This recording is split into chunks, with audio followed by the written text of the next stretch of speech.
When I say that like out of 25 to 30 ads, literally 1 to 3, okay, are going to get the reach. It will look, when you actually go look at the dashboard and literally like just see the stats, like a majority of them will have spent like a couple cents, you know, and then the ones at the top that get all the reach, like they might have, you know, upwards of, you know, all the money, like 1,000, 2,000, 3,000. Usually it's pretty significant for the variance between the ones that actually got the reach and the ones that didn't get the reach. Here's the good news. From what we've found, it's actually really good things that this occurs, and I'll explain why. First of all, the ones that don't get reach, they aren't bad, okay? Don't demonize them. There was a period in time with advertising on Facebook and Meta where you would see a specific ad not getting distribution, and you could technically be like, all right, well, that ad must have sucked, or it got a little bit of distribution and like a bad cost per result, and again, you could conclude like, oh, that ad sucked. When it comes to how we see Andromeda working, it just quickly latches on, like within the first dozens, maybe hundreds of impressions, to 1 to 3 out of all the ads that you've given it. Now, a lot of people get this like nuanced set of perspectives I just want to address real quick, like where they'll say things like, well, why do I need to launch with 25 to 30? Because that's what Andromeda requires you to do to get fucking awesome results nowadays, okay? Like, yeah, if I could whittle it all down to just launching with 1 to 3 ads because I know which 1 to 3 are going to make the biggest impact, like obviously we do that. But here's the thing, it doesn't fucking work when you try to do that, because Andromeda requires you to have a high volume of well-diversified creative for it to do its job the best. That's what it requires nowadays. Like this specific setup that I'm sitting here telling you, I just want to be extremely clear. I've tested like a motherfucker, okay? You got to keep in mind how many students I have. I got like 5,000 plus paid students that I intimately learn from, as well as they learn from me. We all share information. We spend a fuckload of money on clients' behalf. We have tested against this thesis. We continue to test against this thesis to reinforce that this is the current best structure. This is currently what's ripping for us. And although, yeah, a majority of those ads won't get a lot of reach or distribution, doesn't fucking matter. The ones that do get the reach and the distribution, they typically rip, like they do really well for a long duration of time. And now here's the other and very important thing. Ad fatigue cycles are far longer than they ever have been before. Like we're not really having to relaunch stuff at nearly as high of a frequency. There's a video that I just recently published on my channel. It was on messaging best practices. And in that video, I talked about the fact that like you may experience some problems when it comes to messaging. Like you may exploit a very tiny pocket of people who a very particular ad that you've created is best for, and then you'll rapidly milk that little audience, and then it just kind of runs dry. And then generally from there, you'll get a bunch of turds, or your costs will inflate rapidly. That can still happen, but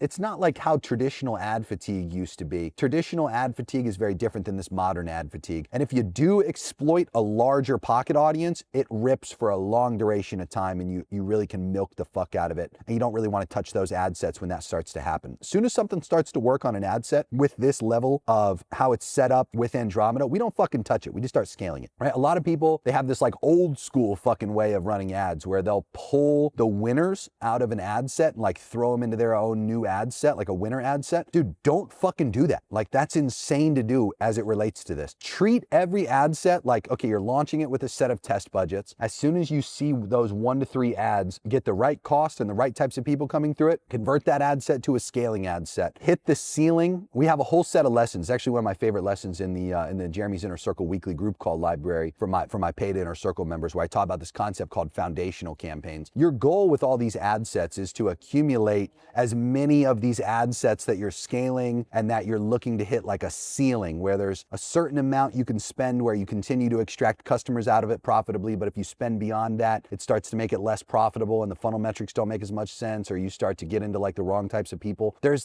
these like ceilings that are very evident when you just run square into them, and you have to be very mindful of what to do when you run into those specific ceilings. But again, that's a totally different video. It's a totally different concept. Like I won't sit here and explain all that, but again, like it's a very critical thing for you to know. Okay, anyway, back to your common questions. The ones that don't get the distribution, right? Like what do you do with those? So you're gonna be sitting there and you're gonna be thinking, man, I just did this like exhaustive amount of effort to take the time to film like fucking 30 ads, and you're telling me 1 to 3 of them are gonna get all the reach. And again, you can't frame it like that's a bad thing. What you get the opportunity to do is you get the opportunity to duplicate out that ad set, pull out the 1 to 3 that got all the reach, in the original ad set you duplicated from. And then what you want to do is put in a new 1 to 3 to replace the 1 to 3 that already got reach from the original ad set you duplicated from, and publish it and let them get an equal distribution test again. And you could do that within the same campaign. You could do it within a different campaign. Preferentially, we do it within the same campaign. And what we try to do is we try to see, okay, out of all these other ads that didn't previously get distribution, are they now getting distribution, right? And if there's a few cycles where they don't get distribution time and time again, that's where we swap them out. Usually after 3 times of us attempting to relaunch an ad set that had ads that didn't get distributed, we will really try to say to ourselves, like, I mean, let's just try some new stuff in place of those ones. Maybe they're not bad, maybe they are bad, we don't know. They just continue to not get distribution, right? And so that becomes kind of the new failure metric that you want to look for. Is it just perpetually doesn't get distribution, treat it as bad. But it doesn't necessarily mean that that line of messaging was bad. You get what I mean? An interesting new paradigm that we're in here. So